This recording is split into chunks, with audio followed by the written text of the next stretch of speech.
Defence اور خود ملیر میں روپوش دہشت گردوں کی جانب سے سندھ کی ایک اور ایم پی اے شاہدہ رحمانی کے گن مین کانسٹیبل صدام کو فائرنگ کر کے شہید کر دیا گیا۔ یہ دہشت گردوں کا گروہ جو ہے وہ اتنا اس وقت بے لگام ہو چکا ہے کہ کراچی پولیس جو ہے وہ انہیں قابو کرنے میں اب تک ناکام ہے، اور یہ ان کی 10ویں واردات ہے۔ ان دہشت گردوں نے اپنے وارداتوں کی ابتدا یا شروعات جو ہے وہ ڈیفینس کے علاقے سے کی ہے، جہاں پر یک کے بعد دیگرے 5 وارداتیں کر چکے ہیں، لیکن ساؤتھ پولیس جو ہے وہ اب تک ان ملزموں کا سراغ لگانے میں تاحال جو ہے وہ ناکام ہے، جس کا جو ہے خود سندھ حکومت نے بہت سخت نوٹس لیا۔ اور اب اطلاع یہ ملی ہے کہ ساؤتھ زون کے ڈی آئی جی اسد رضا اور خود ڈسٹرکٹ ساؤتھ کے ایس ایس پی محظور کو جو ہے وہ تبدیل کیا جا رہا ہے۔ اب 3 تگڑے امیدوار جو ہے وہ میدان میں کود پڑے ہیں ساؤتھ زون کے لیے، جس میں سر فہرست نام جو ہے وہ عرفان بلوچ ویسٹ کے ڈی آئی جی کا آ رہا ہے۔ دوسرے 2 ناموں میں جو ہے خود آر آر ایف کے ڈی آئی جی عثمان غنی صدیقی اور خود حیدرآباد کے ڈی آئی جی طارق رزاق دھاریجو شامل ہیں۔ ان تینوں میں سے کسی ایک خوش نصیب کو جو ہے وہ ساؤتھ زون کا نیا ڈی آئی جی بنایا جا رہا ہے، جبکہ ساؤتھ ڈسٹرکٹ کے لیے جو ہے وہ نام جو ہے وہ ساجد عامر صدروزئی کا دیا جا رہا ہے، جو کہ ایماندار اصول پرست تھے۔ پہلے بھی جو ہے وہ ساؤتھ ڈسٹرکٹ میں جو ہے وہ اپنے فرائض جو ہے وہ انتہائی خوش اسلوبی سے سر انجام دے چکے ہیں۔ ان کے ہوتے ہوئے ساؤتھ ڈسٹرکٹ سے جو ہے وہ گیسٹ ہاؤس کا گھناؤنا کاروبار اور جتنے منشیات کے جو اڈے تھے اور جو یہ حکا اور دوسرے جو ریسٹورنٹ تھے کیا نام ہے آئس کے، یہ تمام کے تمام جو ہے وہ ان کے دور میں مکمل طور پر بند تھے، لہٰذا ان کی خدمات جو ہے اب دوبارہ ساؤتھ ڈسٹرکٹ کے لیے لی جا رہی ہے۔ تو یہ تبدیلی کے بعد یقیناً جو ہے یہ دہشت گردوں کے اس گروہ کو قابو کرنے میں، ان کا قلع کما کرنے میں، انہیں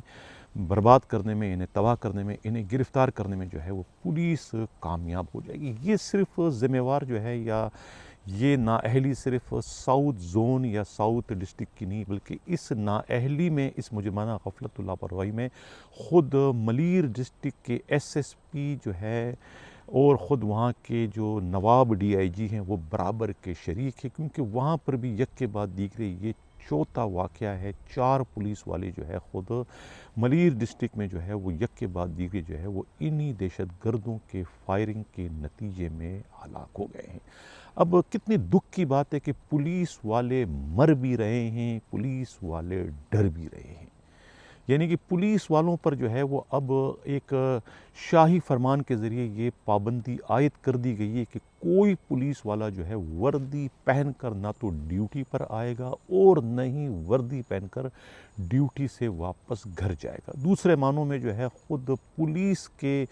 اپنے ہی محکمے نے ان کی وردی کو جو ہے وہ کفن سے تشبیہ دے دیا ہے، یعنی ان کی وردی جو ہے وہ ان کی موت کی علامت بن چکی ہے، یعنی کہ اب پولیس کی وردی پہننا جو ہے وہ اپنے آپ کو ہلاک کرنے کی دعوت دینے کے مترادف بن چکا ہے، یعنی کہ یہ اب قانونی طور پر کوئی پولیس والا جو ہے وردی پہن کے نہ تو ڈیوٹی پر جائے گا اور نہ ہی ڈیوٹی سے واپس گھر جائے گا۔ سوال یہ پیدا ہوتا ہے کیا یہ جو شاہی فرمان ہے اس کا اطلاق صرف کانسٹیبلوں، ہیڈ کانسٹیبلوں پر یعنی رینکرز پر ہوگا یا کہ پی ایس پی افسر پر بھی ہوگا؟ یقیناً پی ایس پی افسروں پر اس لیے نہیں ہو سکتا کہ پی ایس پی افسر کہاں تنہا جاتے ہیں، ان کے ساتھ تو پوری پولیس کی ایک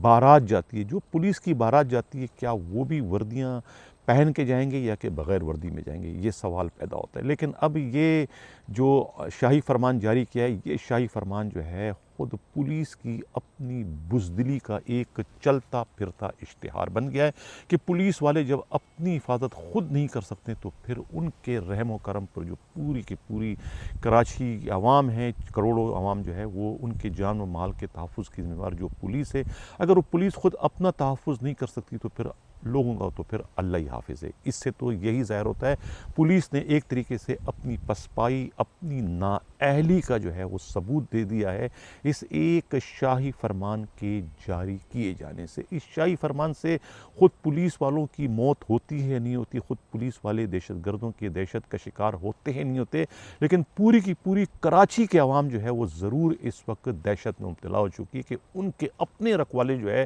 وہ کتنے زیادہ غیر محفوظ ہو گئے ہیں۔ یہ سیاستدانوں کے M N A M P S کے گن مینوں کو ایک کے بعد ایک جو ہلاک کیا جا رہا ہے، اس سے خود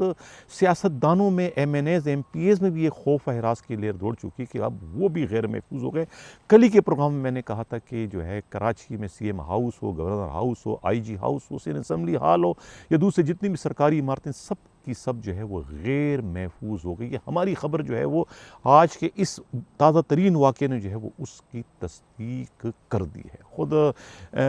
ملی ڈسٹرکٹ کے جو ہے وہ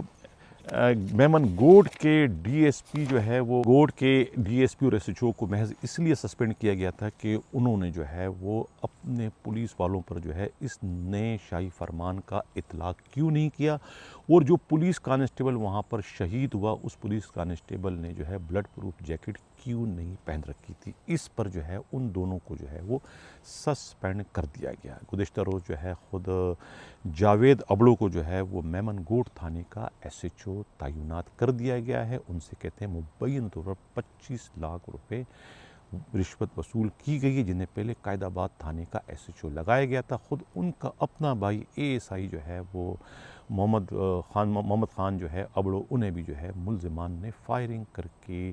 بن قاسم تھانے کے حدود میں ہلاک کیا تھا۔ اسی بن قاسم میں ایک اور کانسٹیبل کا مرڈر ہوا تھا۔ خود ہیڈ کا ایس ایچ او جو ہے سابقہ مٹھل کے اپنے برادر نسبتی، انہیں بھی جو ہے انہی دہشت گردوں نے فائرنگ کر کے ہلاک کیا تھا۔ ملک سلیم انسپکٹر، انہیں کہتے ہیں گزشتہ روز جو ہے مبین طور پر جو ہے شاہ لطیف ٹاؤن تھانے کا ایس ایچ او تعینات کر دیا گیا ہے، مبین طور پر 25-30 لاکھ روپیہ رشوت لے کر گوپال داس کو انہوں نے رشوت دی اور وہ ایس ایچ او لگنے میں کامیاب ہے۔ ایک طرف تو پولیس والوں کی دکانداری چل رہی ہے، دوسری جانب جو ہے خود پولیس والے جو ہے وہ دہشت گردوں کے نشانے پر ہیں، ایک ایک کر کے انہیں جو ہے وہ مولی گاجر کی طرح سے وہ کاٹ رہے ہیں، اور پولیس کے بڑے افسران جو ہے وہ دور بیٹھ کے شاہی فرمان جاری کر کے اب اپنی اپنی بغلیں بجا رہے ہیں۔ یعنی کہ پولیس والے مر بھی رہے ہیں، ڈر بھی رہے ہیں، اور پوری کی پوری جو کراچی کے عوام ہے انہیں جو ہے وہ ایک طریقے سے چھوڑ دیا گیا ہے۔ ناظرین، یہ تھا آج کا ہمارا پروگرام، کیسا لگا اپنا فیڈ بیک ضرور دیجیے گا۔ اسی کے ساتھ چاہتا ہوں اللہ حافظ۔